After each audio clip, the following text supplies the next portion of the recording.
ازيكم يا شباب؟ عاملين النهارده معاكم مولتو في فيديو جديد. وفي فيديو النهارده رجعنا بحلقه جديده من اكبر سلسله في القناه، الجانب المظلم. هوليوود بدات ازاي؟ من اكتر من 140 سنه في القرن ال19، سنه 1886 في امريكا.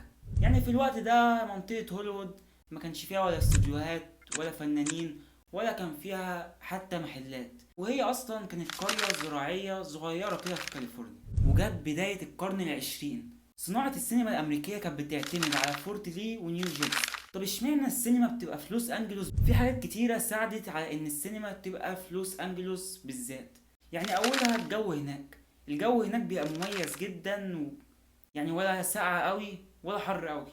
وتكاليف الإنتاج القليلة هناك خلت الشركات تنقل في لوس أنجلوس. نقطة التحول بقى بتاعت هوليوود جت منين؟ هوبرت جونستون وايتلي اتولد 7 اكتوبر 1947 في مدينة تورنتو في كندا. يعتبر هو الابن السابع والاصغر بين اخواته كلهم. ابوه اسمه جوزيف وايتلي. كبر واتربى في مدينة اسمها فلينت في ولاية ميشيغان في امريكا. ولما جه يدخل الجامعة رجع كندا تاني ودخل كلية تورنتو للاعمال. ده زي معهد او جامعة اللي بتدي دراسات تجارية او ادارة الاعمال. وايتلي بدأ يجرب حظه في البيزنس لان دماغه ما كانتش عاديه، كانت دايما شغاله على طول. وكان دايما بيحب العقارات، كان دايما يشتري ارض فاضيه ويحولها لمجمع سكني. يعني وايتلي ده يعتبر ما بطلش يبني مدن لحد ما راح هوليوود. وايتلي ساعد في تأسيس 140 مدينه صغيره في امريكا. سنه 1887 وايتلي راح كاليفورنيا عشان يشوف فرص جديده هناك، وسمع عن مكان اسمه هوليوود. كان أراضي زراعية زي ما قلنا. بدأ وايتلي يشتري أراضي ضخمة هناك وعمل مخطط كامل للمنطقة. وكمان هو اللي اخترع فكرة مشروع هوليوود بوليفارد اللي هو يعتبر بقى من أشهر الشوارع هناك. الأب الروحي لهوليوود. مين هو الأب الروحي لهوليوود؟ وايتلي بدأ يروح المنطقة ويقنع ناس إن هي تنقل لهوليوود.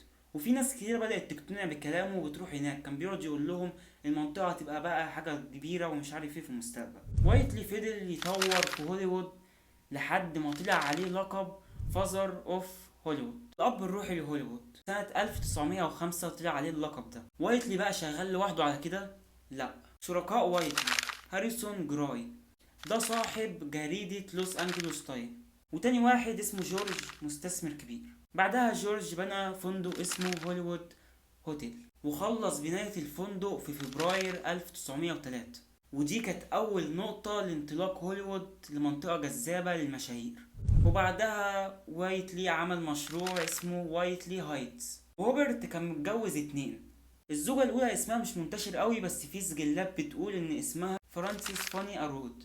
اتجوزها 24 مايو 1883 وكانت فترة جوازهم قصيرة جدا. التانية اسمها مارجريت. اتولدت مارجريت يوم 10 فبراير 1867. مارجريت كانت أول الناس مع وايتلي لما بدأ فكرة هوليوود. كانوا بيسموه الأب الروحي لهوليوود وكانوا بيسموها أم هوليوود برضو. اتوفت مارجريت يوم 13 أغسطس 1951. توفى وايتلي 3 يونيو 1931. اتبنى أول استوديو سينما في هوليوود اسمه نيستور ستوديوز. وبعدها على طول استوديوهات تانية كتيرة فتحت في هوليوود زي باراماونت وورنر بروس وفوكس. المكان كله بقى ديكورات وممثلين وكاميرات. وظهر هناك أول سيستم اسمه ستار سيستم، يعني الاستوديوهات تركز على ممثلين معينين وتبني لهم صورة مثالية. هوليوود ما كانتش مجرد منطقة فيها ممثلين وتصوير أفلام وكل ده، كان بيحصل فيها حاجات كتيرة خلتها مميزة لحد النهاردة. يعني عندك أشهر الجوائز بتتوزع هناك، زي أشهر جايزة في السينما الأوسكار بتتعمل كل سنة في لوس أنجلوس، وجايزة الإيمي أوردز، وطبعا مش هننسى الجرامي أوردز اللي هي بتاعة المغنيين، وطبعا مش هننسى الجولدن جلوبس اللي هي بتبقى حفلة كبيرة بيوزعوا فيها جوائز للأفلام والمسلسلات، وغالبا بتبقى قبل الأوسكار بشهرين. وآخر حاجة معانا الهوليوود ووك اوف فيم، عبارة عن تكريم. وفي بقى مهرجانات كتيرة زي تي في اووردز وام تي في موفيز. واكتر حاجة بتخلي هوليوود مميزة ان فيها توزيع جوائز، ممثلين عايشين هناك، فيها استوديوهات تصوير، فيها كل حاجة هناك. كده نكون وصلنا لنهاية الفيديو النهاردة. تشترك في القناة وتفعل زر الجرس وقول لي كومنت برأيك الفيديو عجبك وبس. يعني متنساش كده تاخد لفة في القناة وبس اشوفكم الفيديو الجاي.